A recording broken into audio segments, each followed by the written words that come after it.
Now, some of the benefits that we do see, and you can see all of these benefits here are well referenced, which means there's a lot of evidence to underpin them. And I will go into some of the specific studies in a moment, but there's a lot of evidence to say that plyometrics will improve endurance running performance. Now, as a runner, I love that. And runners out there should love that because we're in it mostly. I mean, yes, we're in it for the runner's high and the happy hormones and the positive benefits that we see, but often we're in it to run faster, and especially, if we're taking it semi-seriously, run a PB.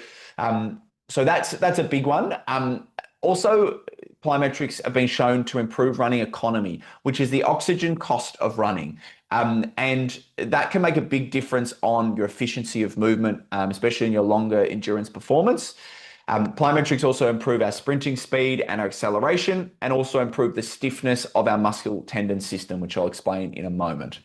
So the mechanism for how running economy is thought to be improved is some of those neuromuscular characteristics we mentioned before, things like our motor unit recruitment, and also by doing plyometrics, we have reduced ground contact time when we run, which makes us more economical. We spend less energy, less oxygen cost.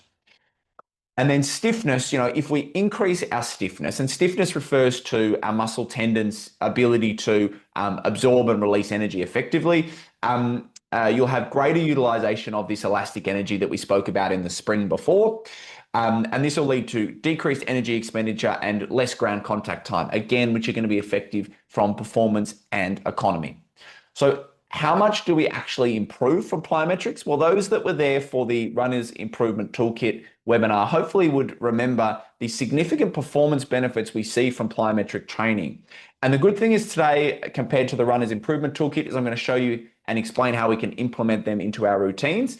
But if we look at just purely performance, we can see somewhere between 2 and up to 11% improvement in running performance. Now, that is a large range, and the studies do vary considerably, but up to 11% improvement in our time trial performance is significant.